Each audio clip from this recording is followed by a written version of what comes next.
Man, when I was a kid, I was such a punk. I was always causing trouble on the playground. I loved just to hit other kids. Sometimes I get away with it.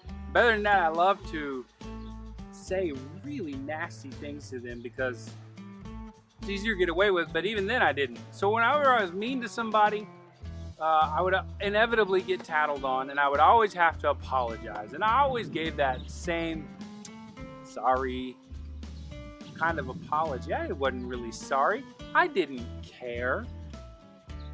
But I said I did. And I think the teachers knew it. You know, we're talking in this series, it's called Rethinking Jesus, about how Jesus was. What was Jesus like? We're rethinking our assumptions about Jesus.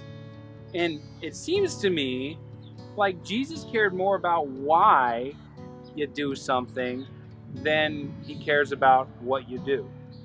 For instance, I don't think Jesus was for a second impressed by my apologies because he knew why I was apologizing. Saying sorry because I was trying to get out of trouble, not because I was really genuinely sorry I hurt another person. Jesus was more concerned about what was going on in somebody's heart than the way those things came out in behavior. And there's lots of examples, but we should begin with Jesus just saying so.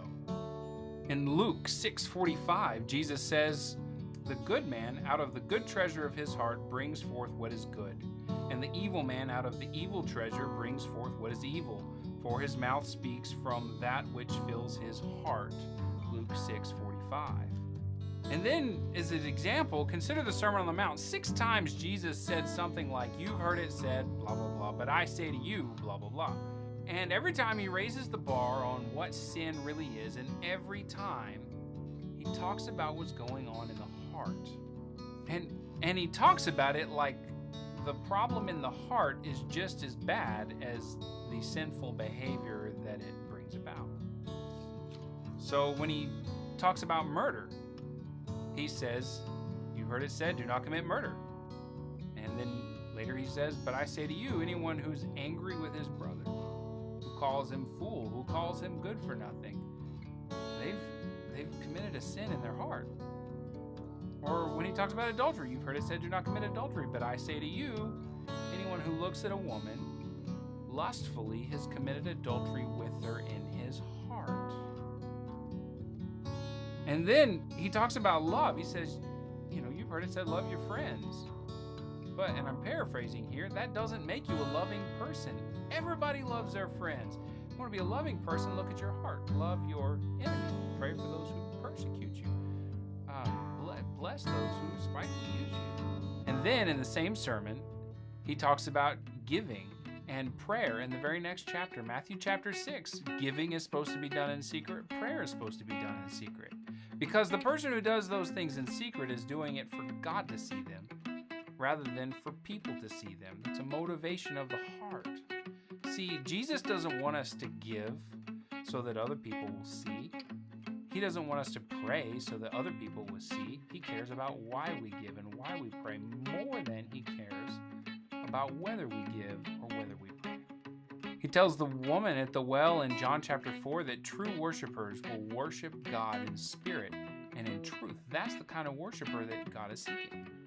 He doesn't want people that come to church under pretense or to fulfill a religious obligation. He cares about why you worship. In fact, it seems as Jesus is talking that 2 people can do the same thing for different reasons, and one would be in sin and the other would be worshiping. The person who puts something in the offering at church to be seen is in sin. The person who puts something in the offering at church in order to fulfill a religious obligation, it's not the right motive. That doesn't please God. The person who puts something in the offering plate at church because they're so thankful for what God has given them, they want to emulate his character by being generous. They want to bless a church body that's blessed them. They want to contribute to the ministry being done around them. they're doing what is good in God's sight. And the crazy thing is, they will be sitting next to somebody who's not doing good when they're doing the same thing. Jesus cares about why more than what. A great example is the rich young ruler in Mark chapter 10. He comes to Jesus and says, "Good teacher, what do I have to do to inherit eternal life?" And Jesus tells him something kind of weird. He says, "Keep all the rules." And everything else in the New Testament says, believe in Jesus to have eternal life. But here Jesus says, keep all the rules. Do the commands. Love your father and mother. Do not steal. Do not lie. And the man says, okay, I've done all that since my youth. Well, Jesus says, okay, one more thing. Go sell everything you have. Give it to the poor. And you will have treasure in heaven. And then come follow me. And the man goes away. Jesus was not giving instructions on how to get to heaven. Jesus was exposing a problem in his heart for everybody to see. See, people looked at this man going away and said, if he can't get in, who can? He had it all together.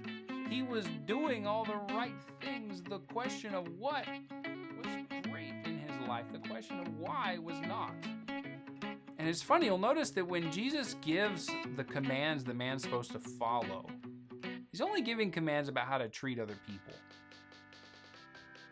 But when Jesus says, sell everything you have, give it to the poor, and come follow me, he's showing the problem that the man is not obeying the commands about how to treat God. There's a heart problem. Jesus cares about why this man has been doing these things all his life, has been keeping these commandments all his life, not whether this man has been doing it.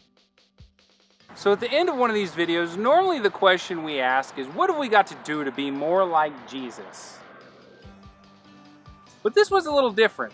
But I want you to ask yourself the question, is Jesus impressed with your motives? Does Jesus approve of the reason you do the things you do? When you worship, are you worshiping because you love him, or are you worshiping because you're trying to fulfill an obligation? You're supposed to go to church, that's what you do. When you give, are you giving because you love him, or are you giving because the person next to you gave and you don't want to look bad at church? When you are out and about, are you nice in order to keep the peace, or are you nice because you care that other people are treated well because they're image bearers of God? See, Jesus cares more about why you do the things you do than what you do. So run your motives past Jesus. Don't run what you do past Jesus. That's religion. Run why you do it past Jesus. That's following him. God bless you.